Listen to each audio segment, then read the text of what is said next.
Hey YouTubers! I wanted to talk about one of the most important game series of all time today, GTA. Yeah, I'm stuffed up. I got this at my local grocery store and picked it up, and it brought me back to a time in a young millennial gamer's life, when he used to go with his mom grocery shopping. And in a grocery store there's nothing for a kid like me till you get to the magazine section.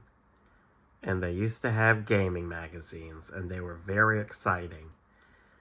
And this would have been like, late 90s, early 2000s era, all kinds of exciting stuff. I remember seeing that a little article about Twilight Princess for the GameCube, and it was like, oh, this is gonna be the unbelievable next gaming step. It's like, we don't get that anymore.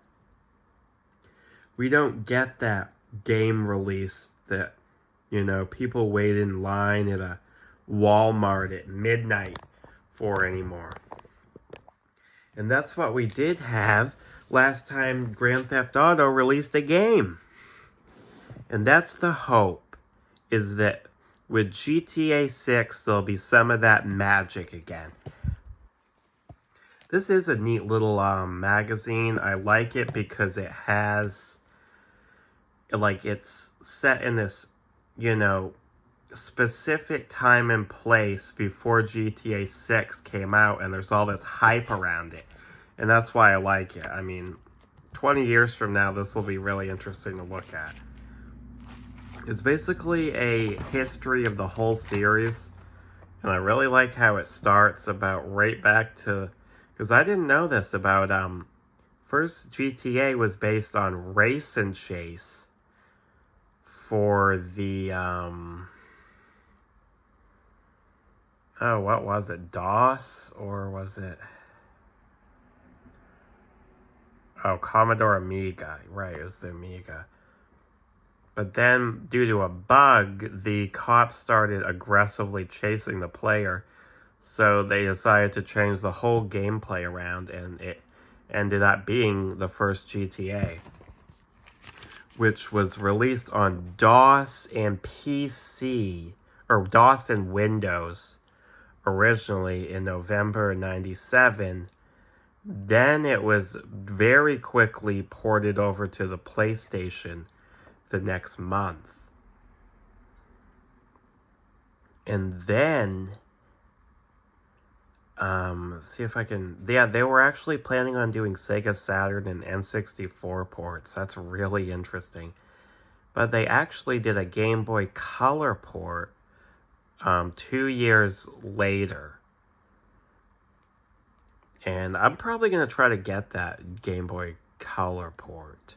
I don't have the original PlayStation 1. I really should. I'm going to get them eventually, the first top-down GTA 1 and GTA 2.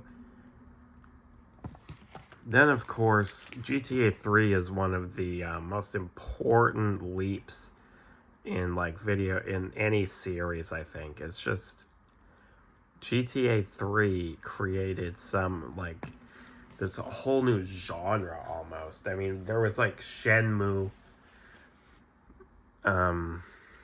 Well, I guess, yeah, just a little bit before we had Shenmue, is a lot kind of like GTA 3, except there's no cars, there's no stealing cars or anything.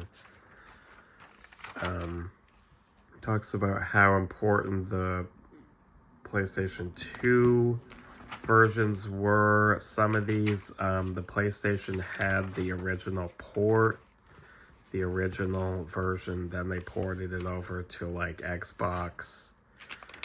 I thought what was really interesting about this GTA 6 news is they're saying it's actually possible there could be a Switch 2 version. Isn't that crazy? And then I thought back, Has Nintendo ever had a GTA, like, a new GTA released on their system? And then, I really don't know the answer to that, because I almost think it said, was I don't know, because I think GTA 2, was that initially ported to, like, Game Boy or something? Game Boy Color? It's just interesting. So I guess Nintendo did have GTA games on it at the beginning, but it was only handheld. It'd be really cool if we got a Switch 2 port of GTA 6, but, like, how is that even possible? The Switch 2 would have to be beefed way up for it to be able to handle it. Yeah, there's not really that many, like, details about the upcoming game in this. It basically just says they have a $2 billion budget, which is, like, the biggest budget of any video game ever in history. And talks about these brothers at Rockstar North split up, I guess, within the company.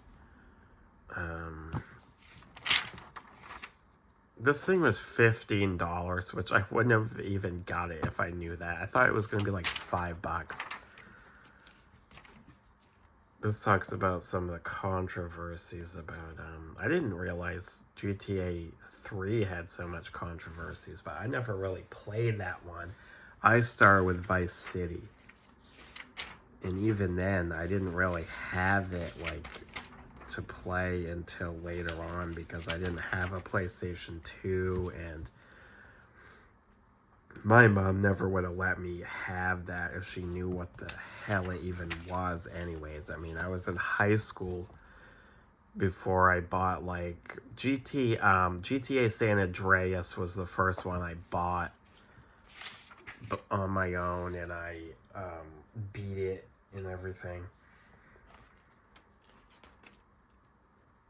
And then I went on with 4. I did really like 4. Nico Bellic has stuck with me as a pretty memorable character. I think 4 is kind of forgotten about now, but when GTA 5 is the sequel to that, you can kind of see why, because, I mean, I think GTA 5 is one of the best games ever. Just ever. And I'm really hoping 6 is just as good, if not better. And it's going to be iconic, man. And I can't wait. This is the picture that Lindsay Lohan actually sued them over, thinking that her likeness had been stolen, and Rockstar won. Here we have the GTA 5 PC version. I picked this up at a local pawn shop just for the hell of it. Really cheap. Anyways, are you guys excited about GTA 6? I saw some people are laughing about how Black Sabbath is gonna reunite and do a show before GTA 6 comes out. Anyways, hey, I love Black Sabbath and I love GTA. As long as they're in the news and good things are happening, I am a happy boy.